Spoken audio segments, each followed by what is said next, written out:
Начнут ли падать самолеты российских авиакомпаний после введения санкций? И если начнут, то когда? Этот вопрос задают себе миллионы потенциальных пассажиров уже почти 1,5 года, с конца февраля 2022.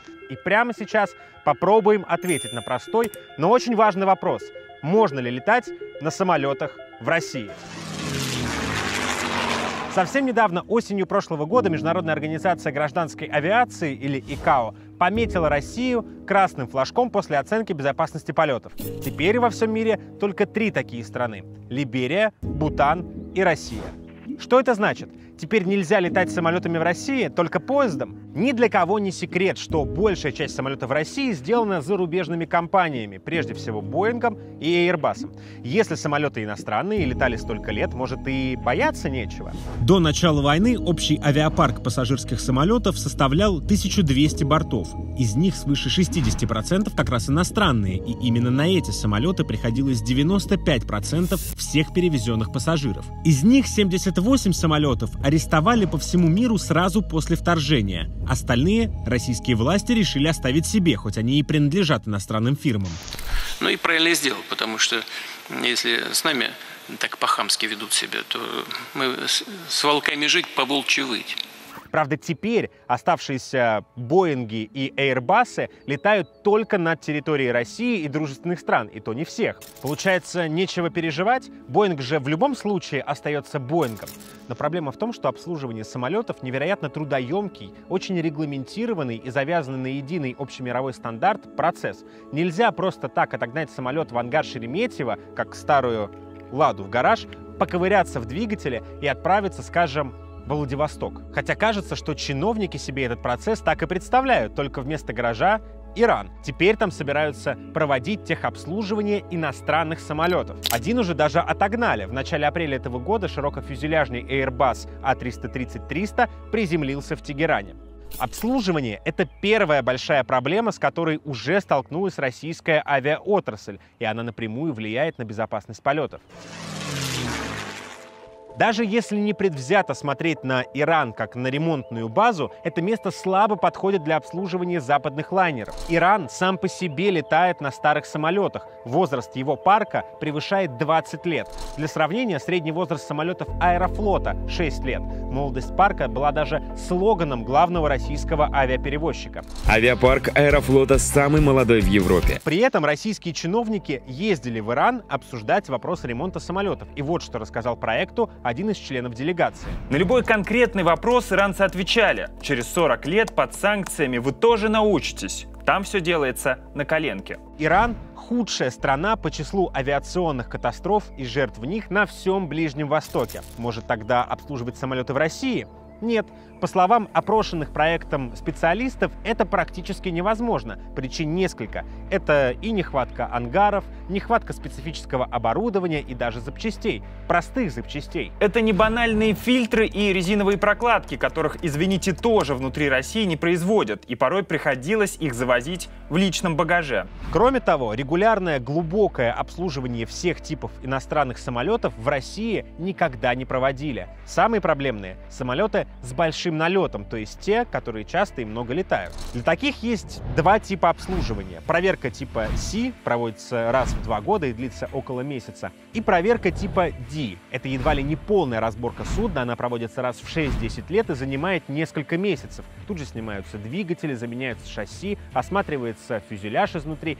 И ни одну из перечисленных проверок почти наверняка нельзя провести в России. Но при этом в 2022 году 170 самолетов должны были пройти проверку C и 55 проверку D. В этом году 159 и 85 самолетов соответственно. Есть все компетенции по сложным системам, так называемые чеки, C-чек, D-чек, когда мы разбираем даже самолеты. Плюс даже менее масштабные проверки проводятся по специальной документации, которая обновляется едва ли не чаще, чем операционная система вашего смартфона. И для их обновления нужны, скажем так, официальные подписки на обновление от, например, тех же Боинга и Airbus. Но после введения санкций ничего этого не осталось. Наши самолеты более не соответствуют современному техническому состоянию, которое требуется производителям как соответствующее летногодному воздушному судну. Если считать, что несоответствие требованиям производителя по части летной годности — это небезопасное состояние, то мы уже в нем находимся, несмотря на любые бодрые заверения сверху.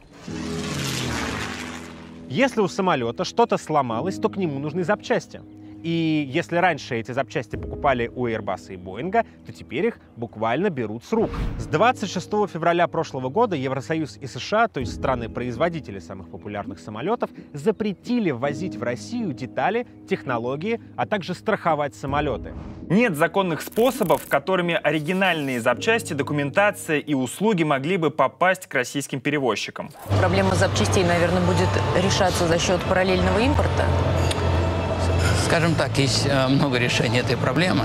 Тут министр лукавит. Способов всего два, и серый импорт – один из них. Но с серым импортом есть проблема. Производители запрещают своим партнерам в третьих странах поставлять детали в Россию. Тем не менее, их возят, правда, импорт после запретов очень сильно сократился. Деталей возят меньше. По данным коммерческого поставщика таможенных данных Import Genius, с марта по август 2022 года объем импорта американских и европейских комплектующих для крупнейших перевозчиков составил $44 миллиона.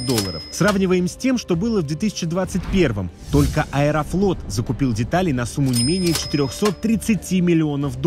То есть деталей закупают существенно меньше и, что важнее, они далеко не всегда новые.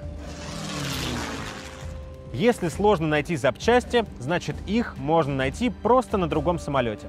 Второй способ решения проблемы запчастей – каннибализация самолетов. Разбор одного ради починки других. На сегодняшний день из 1167 самолетов у нас не каннибализирован ни один самолет. У нас нет каннибализации, как мы предполагали. То есть все самолеты в нормальном режиме работают. Мы все так или иначе обеспечиваемся запчастями. Причем хочу подчеркнуть, это запчасти нормальные, сертифицированные. По всей видимости, министр транспорта вновь лукавит. Проект посчитал, что больше 11% авиапарка российских авиакомпаний уже больше 3 месяцев не поднимались в воздух.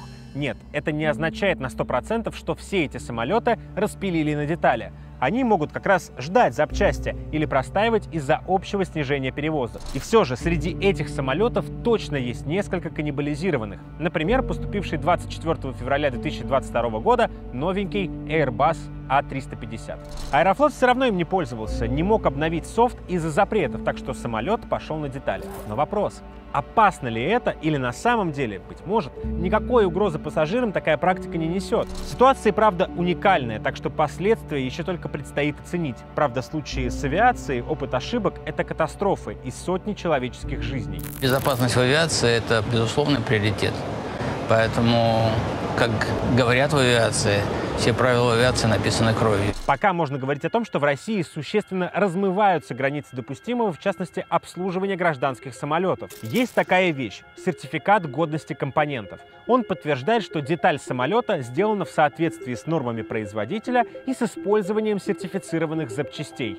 Раньше, до войны, российские власти и компании принимали такие сертификаты только от авиационных властей Евросоюза, США, Канады и Бермудских островов, где, как правило, регистрируют воздушные суда. После войны список этих стран сильно расширился. Теперь сертифицировать компоненты может Китай, Индия, Иран, Египет и Узбекистан. И нет гарантии, что детали к самолетам в этих странах будут сделаны надлежащим образом, тем более что правительство разрешило без одобрения производителя ремонтировать запчасти и внутри России. Как мы помним, ни одна западная фирма не даст россиянам ни документации, ни технологий, ничего. Вновь напрашивается аналогия с «Ладой» и гаражом. Стоп! А что же российские самолеты? Если есть свое, то переживать точно не стоит. Я всегда говорил, Виталий Геннадьевич не даст соврать, что нужно больше внимания уделять закупкам отечественной техники. Вот если бы мы это делали в предыдущие годы, может быть, и сейчас было бы полегче. Дело в том, что даже распиаренный сухой суперджет с очень сильной натяжкой можно назвать российским самолетом. В В списке тех лайнеров, которые не поднимались в небо больше 3 месяцев, есть и 2 суперджета. Оба принадлежат авиакомпании «Якутия», и оба пустили под нож. Из-за санкций восстановить их оказалось невозможно. 70% компонентов сухого суперджета иностранные, включая двигатель. По словам бывшего директора одной российской авиакомпании, после введения санкций стало невозможно получить софт для электронной системы управления двигателем суперджета. Эти системы иностранные. И это только одна из проблем. Никто из партнеров суперджета с Запада не будет сейчас обслуживать эти самолеты. Какую-то небольшую часть заместить удастся. Все никогда. Останется только воровать микросхемы из стиральных машинок. К 2030 году в России останется всего 28 моделей сухой Суперджет 100. Сейчас их больше 150. Разработчики самолета корпорация «Иркут» и Объединенная двигателестроительная корпорация заявили, что это произойдет, если не удастся освоить ремонт двигателей. В России пытаются решить эту проблему, в частности, с двигателями. Сейчас дорабатывается модель сухой Суперджет Нью. В нем должно быть 97% отечественных компонентов. Первую поставку самолета в Аэрофлот власти анонсировали на 2024 год. А пока их нет, в небе уже готовые суперджеты с иностранной начинкой. И те ломаются. В распоряжении проекта оказался внутренний анализ состояния безопасности полетов за 2022 год авиакомпании «Россия», которая в основном летает на суперджетах. Документ гласит, что в прошлом году число авиаинцидентов, так называются происшествия без потери самолета и гибели людей, увеличилось именно за счет как бы российского самолета. Красная шкала — инциденты на суперджетах, синяя — на Боингах и Airbus'ах. По итогам этого анализа директор по безопасности авиакомпании «Россия» рекомендовал направить запрос производителю самолетов, но о принятых мерах проекту ничего не известно. Размываются не только требования к деталям самолета, но и требования безопасности. Как это происходит? У каждого самолета есть 2 бортовых журнала. В первый, Technical Logbook, записываются поломки и отказы техники во время рейсов, основные работы по самолету, заправки маслом, топливом и так далее. А во второй, Cabin Logbook, записывается все связанное с салоном, бытовым обслуживанием и аварийно-спасательным оборудованием. Эти журналы — важный документ, который проверяют не только сами авиакомпании, но и международные инспекции. Но где теперь международные инспекции проверят российский самолет? Так что в Аэрофлоте, кажется, решили, что если проблемы не записывать в журнал, то их и не будет. В марте прошлого года старшим бортпроводникам главного российского авиаперевозчика разослали это письмо. Оно фактически запрещает записывать что-то в Cabin Logbook без согласования с командиром экипажа. Раньше бортпроводники делали это сами, ставя капитана перед фактом.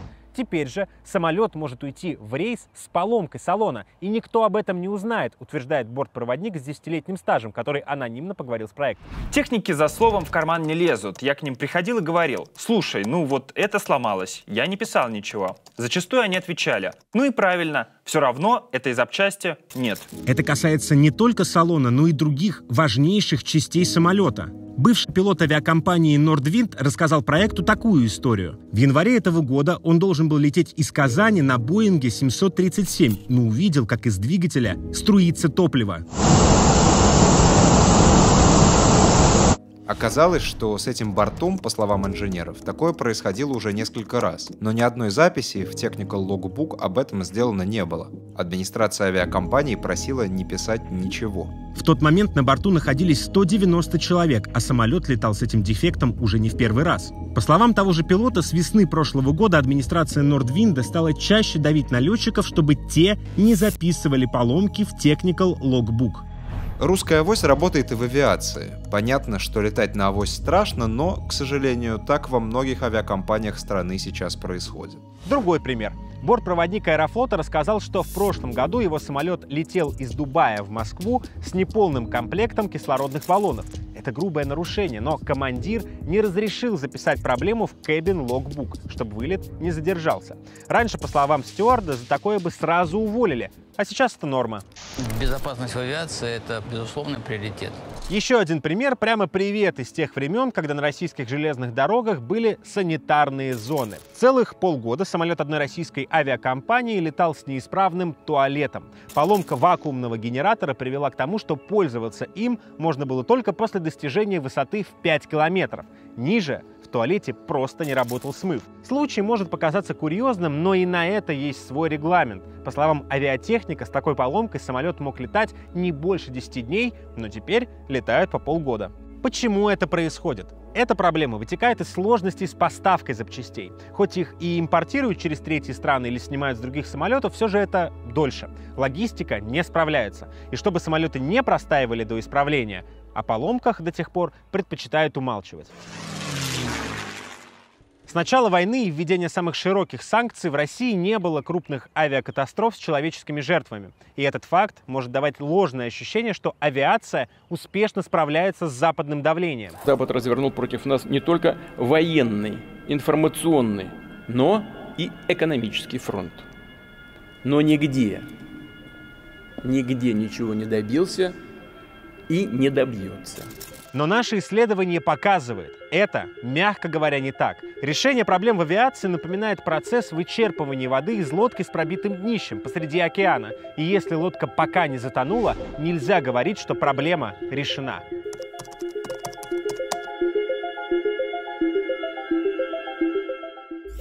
Проект. Узнайте впервые.